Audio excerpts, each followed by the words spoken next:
Hello, friends. Welcome back to Value Vintage Cards. Um, Brent Richards just crossed over the 500 subscriber mark, so he was presenting that very significant number of 500 and saying, "Let's share maybe our favorite 500 home run club member." So we can do this either in the way of a post, or he said if you want to, do a little VR. And for me, that's maybe more fun because then we get to actually share some of the items of that particular player. So that's a tough question. 500. I mean, Schmidt is one of my favorite, maybe my favorite third baseman ever. Babe Ruth is the GOAT. I think that's hard to debate. I've gotten a lot more into Hank Aaron lately.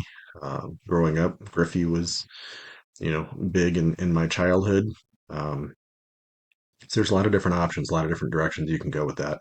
I've gotten a decent amount of Jimmy Fox and Mel Ott, but I think one of the top players I collect, and maybe he won't get enough love in this question, so I'm going to go with him. And maybe that's the contrarian approach. But when you look at the significance of this player, um, Ted Williams is getting a lot of love because of his military service. This player also served in the military. I, it's always tough because some players get when they serve, it's during wartime and they have a different experience. Others, maybe are serving in a little bit less conflict time, or maybe their war history is not as extensive or documented. But this player did serve a couple years in the military. He also, because of the time frame he played, um, played in the Negro leagues as well. And I feel like we kind of are remembering Jackie and Larry Doby in such a significant way. But when you look at Willie Mays and Hank Aaron and Ernie Banks is who I'm picking. Um, they kind of went through the same thing just a couple of years later. It doesn't change a whole lot, and it's hard to believe.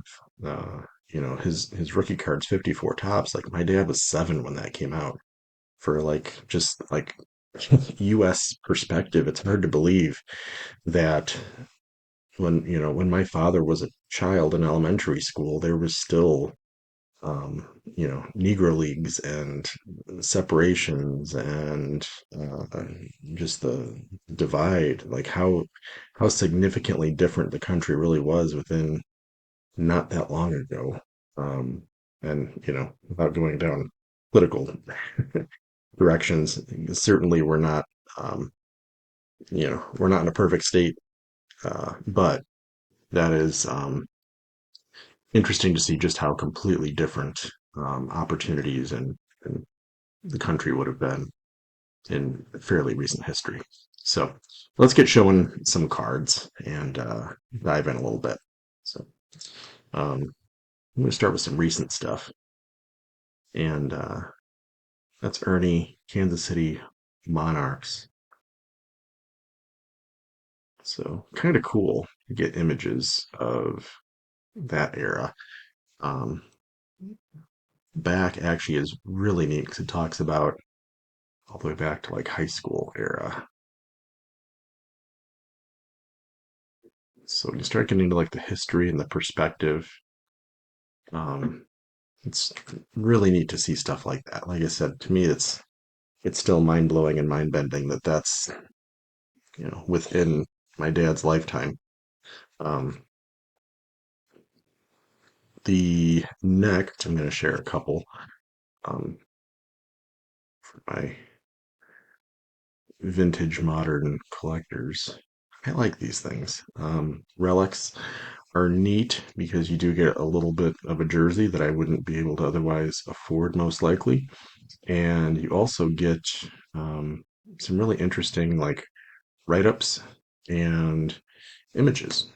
So always a big fan of that. Um, these modern cards, you get autographs on them. So, and again, some of these autograph ones I really snagged because I thought the images were just super cool. Absolutely love those images. So, couple chances to get autographed items. Um, Another one I'm going to share, another maybe pull I have towards Ernie. This one's neat. Um, the color scheme of this is insane. Unfortunately, blue and brown is a tough combo. It really has an interesting contrast to it.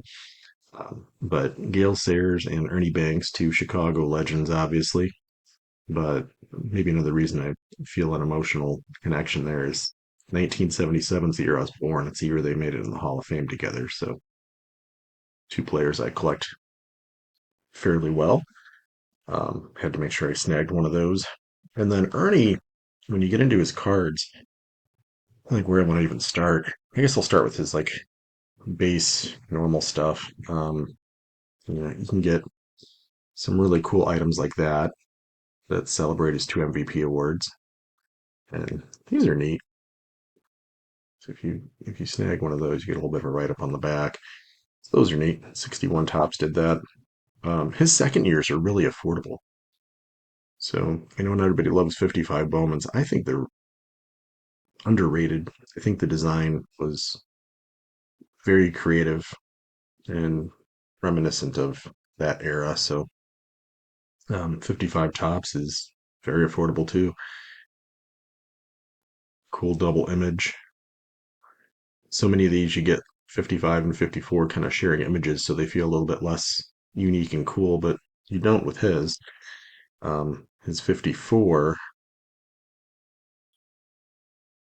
and this one is extra special. I have another one that's graded. I have two copies of this card, but this one is from my mom when I was a child, so this was a really big card when I was, 11 and 12 years old, and one that's been with me for, geez, I guess more than 35 years at this point. So, um, 54 Tops is always an iconic set. A super neat little comic on the background. So that's the Banks rookie. When you get into Ernie's stuff, you can also get into a whole lot of fun offshoots. So great images of him, Transagram set. Um, 64 Tops stand up. I think that's one of the best looking color contrasts out there. I love that. I don't have a whole lot from that set, but I think that set's fantastic, and I think Ernie's among the best of that set. And then we get into the 60s. I show this as a dual combo. You get a lot of choices with bazookas. You got a couple ungradeds. One that's slabbed up. These grades on these bazookas just always are silliness. Um, Whoever cut this, they left enough of the dotted line that it was liked enough to get a number grade on it, but price variance between an A and a 3 is really not super huge. A lot of the A's actually probably look better. They're cut nicer, but uh, bazookas are amazing. And you can also go another direction. Got a couple more directions to show you. His Venezuelan run. So I shared that recently, but I want to share it again because it's a way to take his standard run, which is amazing anyway. Like 68 Tops is great, but when you can snag it in a Venezuelan, um, it's pretty neat as well. 67. Um, 67, if you're looking to get into Venezuelans, is a great set because the backs are unique and different, so it's easy to tell that it's real. 66, it's a nice clean 66, which for Venezuelans to get a 3 is fairly fairly good. That one does say printed in USA, so unfortunately, 66 is one of those years it's tough to tell it's Venezuelan. Um, Maybe my favorite year. I feel like I'm adopting this as maybe my favorite. 64. I like it because you can find some in good shape. This one's pretty solid shape. Nice representation, but you can also tell it's legit. There's no questioning. There's no printed in. It's got the black back. So having that unique color makes 64 easy to identify. Um, Next one is really nice looking for 62 Ernie Banks. 62 is another fun Venezuelan year because on the back you get Spanish. So also makes that easy to identify. And the last one, which is fairly recent in my world. So in 1960, Venezuelan tops. 60s tend to be pretty tough. Um, that thing, and again, tougher to identify. You're looking at like, less gloss and some other characteristics that are a little tougher to identify. But what a great looking run. If you want to get something a little bit different, Venezuelan's a good option.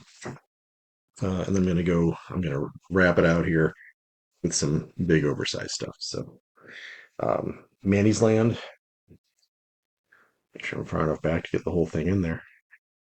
So that is a really nice. Some of these seem to go for some dollars. Some of them go for not much, but Manny's Land's a cool set, 1961. So you get some early 60s stars as options. And then the last one I'm going to share is one of my favorite Ernie pieces for sure. And that's the 1954 All Star. So photo packs, picture packs, things like that are just a great opportunity, especially in the 50s and 60s, to grab players. Um, Alternative, a little bit oversized, more like 5x7 type size. For this one, some are 5x7, some more like 8x10. The Manny's Land's more like an 8x10. But I love the chance to get things like that. Um, Sometimes they go for the same as a card from the same year. Um, that one wasn't cheap, unfortunately. I wish it was 20 bucks, but it wasn't. But it gives you an alternative option, and it's something that's nice for display. It's something that maybe a lot of collectors haven't discovered, or there's not enough out there for all of us to discover it. So if that's in your niche, I always encourage that. But Ernie's career, I mean, two MVPs. His career WAR is not phenomenally high, um, which is interesting. But he really didn't have a super long career. He was done by 40, and he started in his early 20s, so he had a in the teens career. 500 home runs, two MVPs. Um, Mr. Cub uh, played shortstop for basically the first half, and then switched over to first base. So his career's kind of split between the two positions. But just phenomenal teammate, phenomenal ambassador for the game. Phenomenal looking cards if you're just into aesthetics. So always a big smile, always a great image it seems on his cards. So that's my run through of Ernie. Congratulations to Brent, that fantastic 500 subs in like 6 months. So amazing growth and significance in the community. So it's great to see so many folks finding your channel. So congratulations, my friend, and a little bit of my Ernie Banks run to celebrate 500 and 500 Home Run Club members. I'll see y'all on the next one. Thanks.